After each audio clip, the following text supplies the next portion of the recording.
Hello mga ka-sisters! Welcome to my mini vlog! For today's video, isi-share ko sa inyo kung ano nga ba ang aking ginagamit na sabon. So eto nga mga ka-sisters, maulan dito sa amin ngayon dahil nga sa bagyo. Hindi nga kasi humuhupa yung ulan dito tsaka nabaha na rin.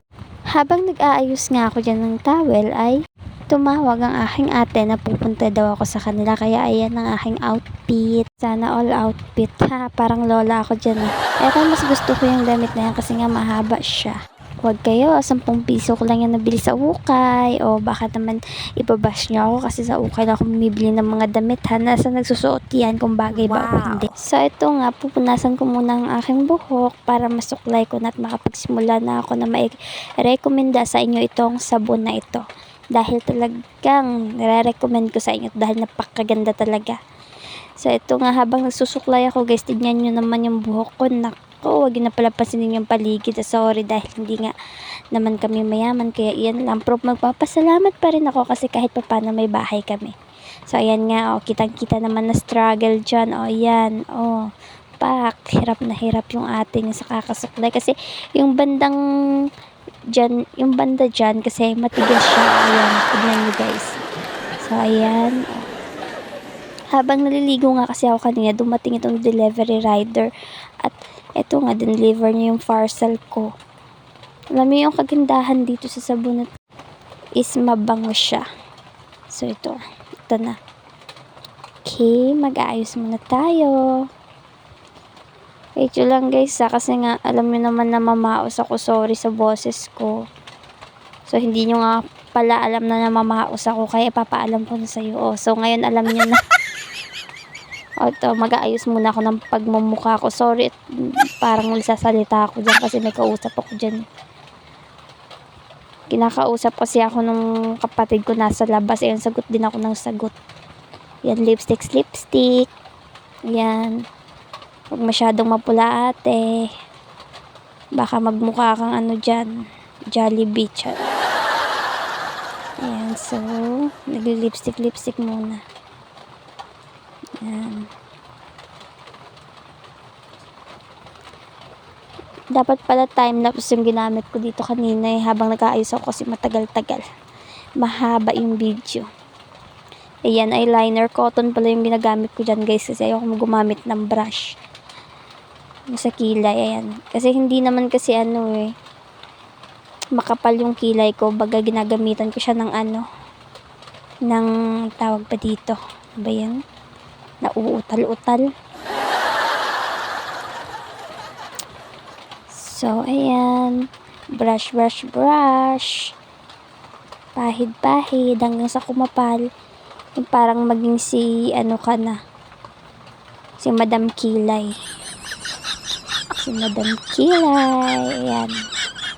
Bilisan mo, napakabagal ng batang to. Naku po, ang bagal.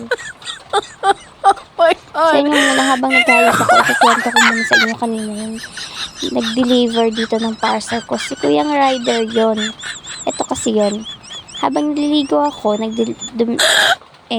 nag-deliver siya. So, ayun nga, sabi ko sa kanya, kinuha ko naman yung parcel ko kaso nga meron akong sabon. Kasi nga nagsasabon ako, tamang-tama naman na dumating siya. Sabi ko sa kanya, kuya, wag mo na akong picturean sa mukha kasi nga alam mo naman kuya, may sabon, tsaka yung buko ang gulo. Sabi ko, baka naman mamaya magmukha akong aswang dyan. Sabi ko ganun. Tapos sabi naman ni kuya, okay, sa paano lang. Tapos, naku, alam niyo ba guys, kanina nakita ko. Chinek ko. Kasi dapat magre-review na ako. So, ayun. Nakita ko yung mukha ko dun. Naku, guys. Naku. Hindi ko talaga alam kung matatawa ba ako sa pagmumukha ko dun. Naku, ang gulo-gulo ng buhok ko. Tapos yung mga sabon sa mukha ko. Pinicturean niya talaga yung mukha ko habang inaabot yung parcel. Naku po, alam ko naman na dapat, pipicturean dapat yung dinideliveran para para malaman kung na-deliver na ba, diba? Ay naku, pero sana naman kuya, hindi naman sana ganun. Naku, yung mukha ko dun, Diyos ko. Ewan ko, nakakahiya. So yan na nga, balik tayo. So ito na nga, tapos na akong mag-ayos. Ito na, pakita ko na sa inyo yung aking in order. Ayan. Kunwari hindi pa nabuksan. Pero nabuksan ko na yan guys ha. Ayan. So, munti ko na nga yung buksan yung ano talaga kasi sabi ko ay i-video ko na muna pala. Ayan, recommend ako sa inyo. Napakaganda nitong sabon na to. Naku, pati yung kasingit-singitan ko. Ay, wow, kasingit-singitan. Napaputi nito. Wow. At yung kilikili ko nga, nako, sobrang itim talaga nito. Ewan ko talaga, mukhang pinaglihi sa uling. Sobrang itim. At nang simula nung gumamit ako niyan, ayun, medyo pumuti na. Pang 2 beses na order ko na pala to, guys. Oh, yan. Taga-4. Ano siya, 4 pieces siya. Yung una, 135. Tapos naman ito yung kalawang order ko. 4 pieces din is 143. Ayan. So, ayan. Niacinamide. Tama ba yun? Whitening soap. Tapos meron siyang, ano siya, Manex yata. Yung nabasa ko sa likod. So, ayan. Nagsasalita pa ako dyan. Tapos, i-voice over ko lang naman din pala. So, ayan guys. Papakita ko sa inyo. Ayan. Yung pimples ko kasi tumubo yan kasi meron tayong red flag. Ay, red flag. O, ayan. Walang filter. O, kuminis talaga siya guys. Nawala yung mga blackheads ko. Whiteheads.